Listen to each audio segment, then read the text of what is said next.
अमिताभ बच्चन साहब हमारे साथ लगातार बने हुए हैं और बुढ़ा होगा तेरा बाप वो फिल्म में कहते हैं, लेकिन अश्लील भाषा, अभद्र शब्दों का इस्तेमाल चाहे वो फिल्मों में हो या सार्वजनिक मंच पर हो, निजी तौर पर वो इसे अस्वीकार करते हैं, इसे ठीक नहीं मानते हैं। और अमिताभ बच्चन साहब से लगातार हमारी बातचीत जारी है। जैसा मैंने ब्रेक से पहले भी कहा कि मैं इस इश्यू को ज्यादा लंबा नहीं खींचूंगा, क्योंकि मैं जानता हूं आपने सीधे कह दिया कि वो आपके मित्र हैं और आप पढ़ने के बाद इस पर प्रतिक्रिया देंगे। राम गोपाल वर्मा की टिप्पणी की मैं बात कर रहा हूं, लेकिन क्या आप उन्हें बड़े भाई होने के नाते, पूरा देश पढ़ रहा है, ट्विटर पर कोई भी देख सकता है कि उन्होंने क्या कुछ लिखा है, तो आप एक समझाई जरूर देंगे या उनसे एक सफाई जरूर मांगेंगे कि आपने इस तरह के शब्दों का इस्तेमाल आखिर किस वजह से किया?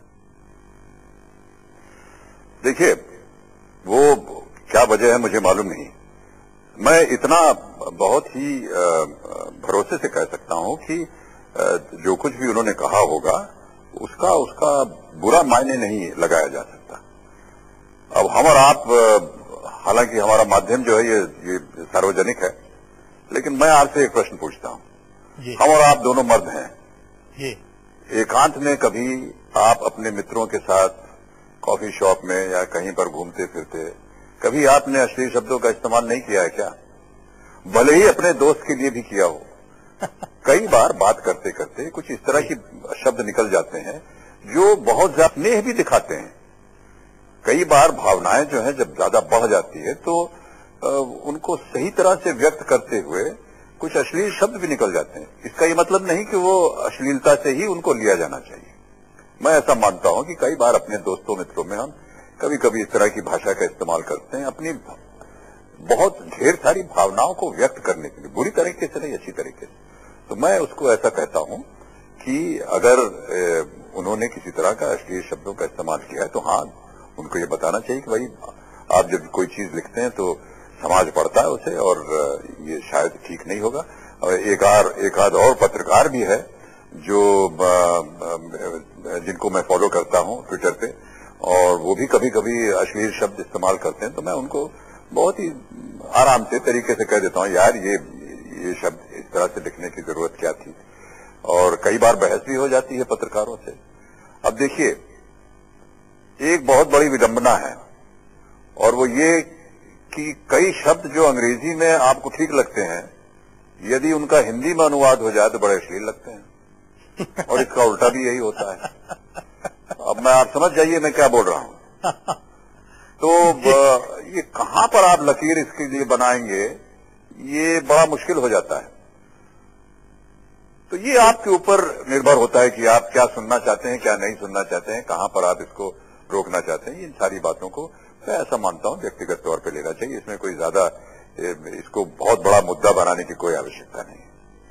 कुल मिलाकर मुझे तो ये लग रहा है कि रामू सेफ हैं, उन्हें कोई डांट फटकार नहीं पड़ने वाली है। इतना तो अभी तक मुझे आपसे बातचीत में समझ नहीं, बिल्कुल नहीं। वो इस तरह की हरकत कर ही नहीं सकते हैं।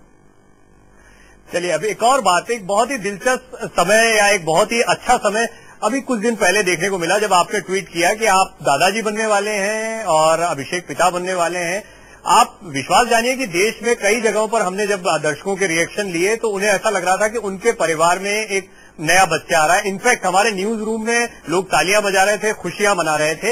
ये एक जबरदस्त फीलिंग आपके लिए रहती होगी, क्योंकि आपका परिवार 4 या 5 लोगों में सिमटा हुआ नहीं है, वो करोड़ों हिंदुस्तानियों में सिमटा हुआ है, या हिंदुस्तान के बाहर भी जो आपके चाहने वाले हैं उनमें सिमटा हुआ है। ये फीलिंग कैसी रहती है और क्या यही वजह थी कि आपने फिर इस सूचना को सार्वजनिक किया और अपने उस बड़े परिवार से बांटा?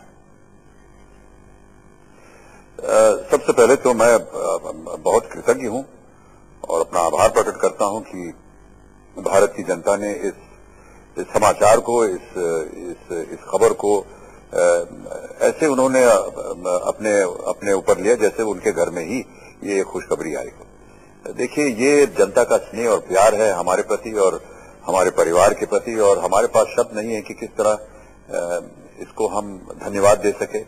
केवल शब्द ही है हमारे पास। और रही बात कि हम इसको किस तरह लेते हैं, मैं ऐसा मानता हूं कि जब मैं ट्विटर पे कुछ लिखता हूं या ब्लॉग के ऊपर कुछ लिखता हूं तो मैंने ऐसा मान लिया है कि जो भी मेरा ब्लॉग पढ़ते हैं या ट्विटर पढ़ते हैं वो मेरे ही परिवार का एक एक्सटेंशन है।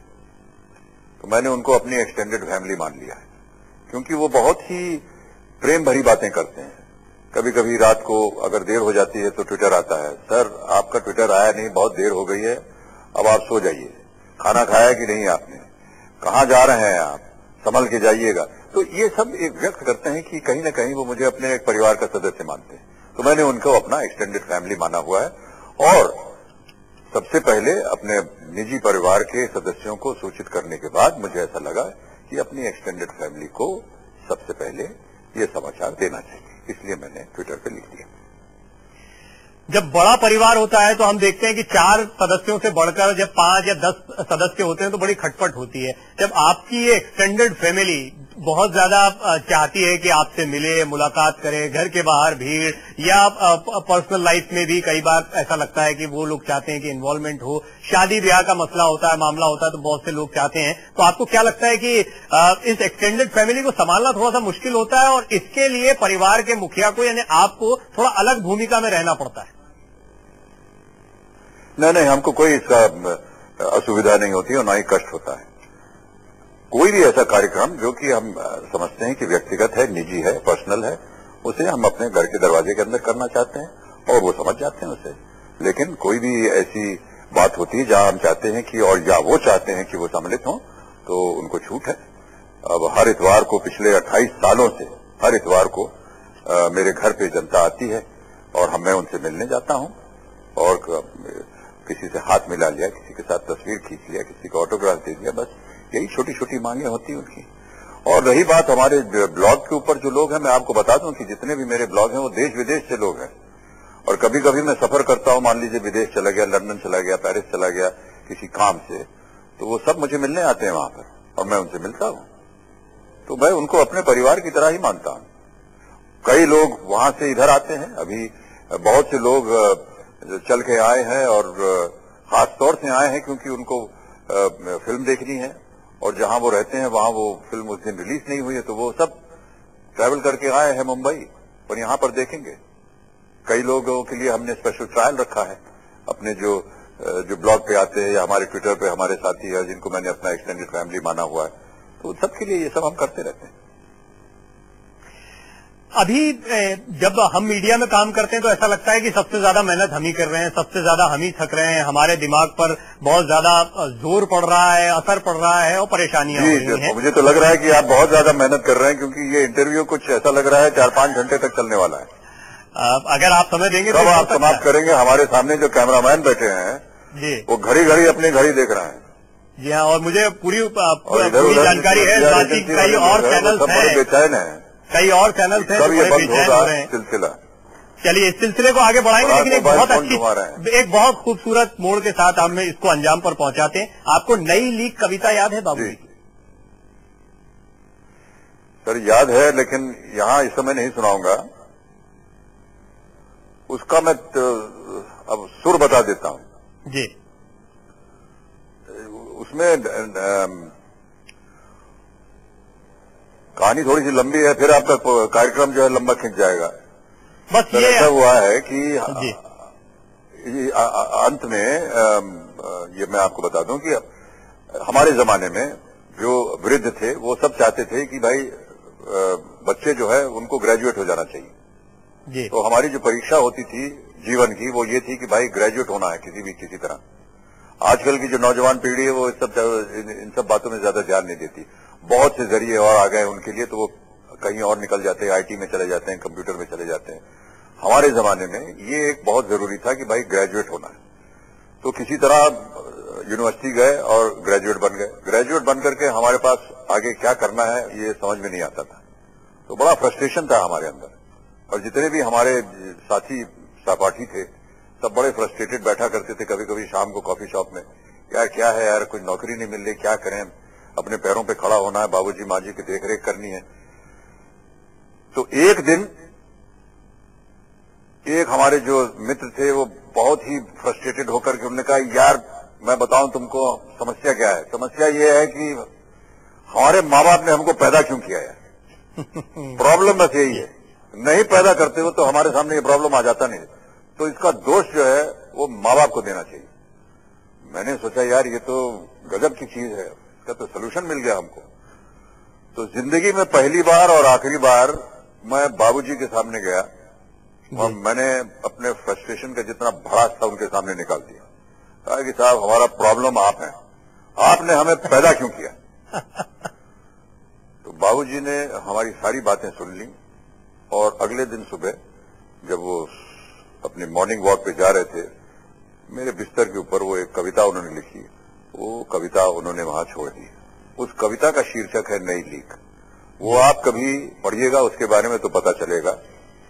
आपके पास समय होता तो मैं अभी आपको पढ़ के सुनाता, मेरे हाथ में, और इसे मैं पढ़ता रहता हूं, लेकिन आप थोड़ा समय देंगे? उसमें कहने का यही मतलब था कि जिंदगी से परेशान होकर के मेरे बेटे मुझसे पूछते हैं कि मुझे पैदा क्यों किया था, तो मेरे पास जवाब यही है कि मेरे बाप ने भी मुझसे पूछे बगैर मुझे पैदा क्यों किया था, इसका भी मेरे पास जवाब नहीं है। और मेरे परदादा ने मेरे दादा को क्यों पैदा किया था, इसका भी मेरे पास जवाब नहीं है। तुम लोग सब ये सिलसिला चलता रहेगा, जिंदगी भर का सिलसिला है। फिर वो मुझे कहते हैं कि तुम ही नई लीक रखना, अपने बेटों से पूछ करके उन्हें पैदा करना। समझ गए? चलिए सर, बहुत शुक्रिया। एक्सटेंडेड फैमिली के और सदस्य हैं जो अभी चाह रहे हैं आपसे बातचीत करना। बहुत शुक्रिया आपका इस पूरी बातचीत के लिए। ढेर सारी शुभकामनाएं आने वाले प्रोजेक्ट के लिए। अनेक अनेक धन्यवाद।